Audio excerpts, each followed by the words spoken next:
Usually after my birthday, I kind of go on a bit of a book buying ban, so this could be the last haul that you'll see from me for a while. Unless I go completely rogue and buy more books tomorrow.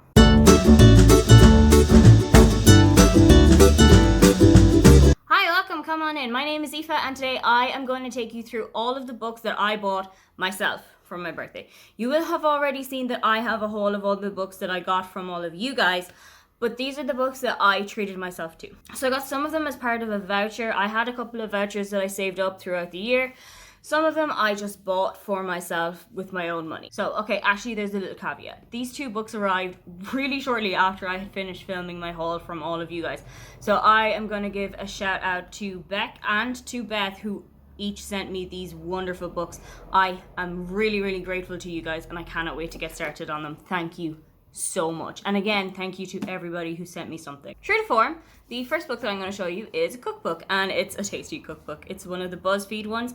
I have actually really started to like BuzzFeed's cookbooks, and this one says that it has everything that you need to cook at the moment. So I'm kind of into it. I'll probably feature this in an upcoming Cooking the Book, so if you know that there's anything in this book that's really good, please do let me know, because I am looking for some inspiration.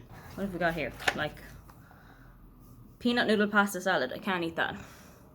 Zucchini meatball sounds really good. Like, it's got a lot of really great recipes that I am very excited to try. I am looking to bring a little bit more variety into my diet, and I think that this might be the best way to do that, because I don't know if you've noticed, but the last 3 Cooking the Books have all been chicken, and it's probably time to branch out a little bit.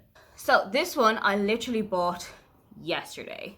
It is The Falling in Love Montage by Kira Smith. It's an FF romance, and it is set in Belfast, and it is a YA romance, and that kind of ticks every box that I have. It's set in Ireland, it's YA, and it's an FF romance. That's kind of everything that I need from a book. So it's about Saoirse, who lives in Belfast and is growing up, and she falls in love with a girl called Ruby. So Saoirse is a really big horror film fan, and she falls in love with a girl called Ruby, who is a rom-com kind of fan, who is kind of my kind of person, really. I'd probably fall in love with her too. So Ruby challenges her to try out a summer romance this year, rather than going back to the horror that she already knows.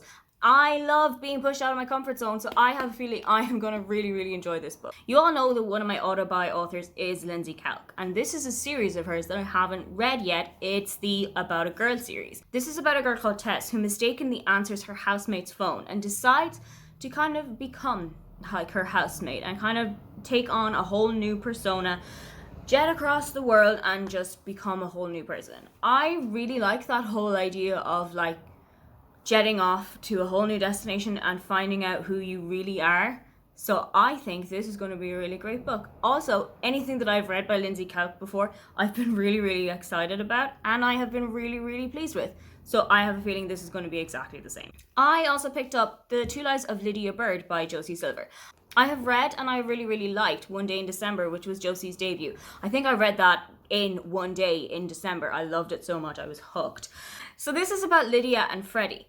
And they have been together for a really long time. They're inseparable. They're kind of like the golden couple. But unfortunately, Freddie loses his life in a car crash. And the story is about Lydia trying to rebuild her life after the loss of her partner, and trying to come to terms with his death, and trying to not so much move on, but live a fulfilling life after his death. I kind of like books about grief, but the cover was something that really struck me about this. I'm not going to lie to you. Also, I just noticed that there's really, really cute designs on some of the pages because I flipped through it before I threw it down. I'm kind of glad that I did that now. If you ask me, only one book won the Booker Prize last year because The Testament was dire. And that book is Girl, Woman, Other by Bernardin Evaristo. So it follows 12 very different women who all live in London. It's a kind of a fictional account of their lives, but it goes through all of the struggles that they are going through and everything that they have to face in everyday life as a person of colour living in London. I've heard really, really great things about this book, and I cannot wait to get started with this. Actually, when I put this up on Twitter that I had bought it, somebody said that they initially wanted to reread it immediately after finishing reading it. So that is a stellar recommendation already. I can't lie to you that one of the reasons I bought this book is because of the author's surname. It's The Vanishing Halfpipe by Brit Bennett. So this book is about twins who grew up and they were absolutely inseparable as children and as teenagers. but one of them has moved away. The other one has stayed in the kind of southern town where they grew up, but the one who has moved away is now trying to pass herself more off as white passing than as a black woman, whereas the twin who is at home is still living life as a black woman. So the twin who has moved away hasn't told her husband or her new family anything about how she grew up, where she grew up, and what her family situation is like. So it is about the two different lives that these two formerly inseparable twins are going through. I know that this is a really great book, and I know that it has also just been optioned for a HBO series. Once I have read this book, I know I'm going to be hyped for that series. And so, the final book that I picked up, there's kind of a personal reason to it. It is my boyfriend's favorite book, and when we first got together, he asked me to read it, and I didn't. I don't know why. But I had to give him back his copy, and I promised him that one day I was going to read it. So when we were in Dusseldorf, I picked up a copy of it for myself. It is Colorless Tsukuru Tazaki. Yeah, Colorless Tsukuru Tazaki. Colorless Tsukuru Tazaki and His Years of Pilgrimage by Haruki Murakami. So he told me that it's a bit of a slow burner, but once you're into it, you really, really enjoy it. And I really enjoy reading other people's favorite books because I believe that your favorite book says an awful lot about you. So I think when I have read this book, I'm probably going to understand him and know him a lot more than I did before I had read it. I just need to actually read it. So there you have it. Those are all of the books that I treated myself to for my birthday.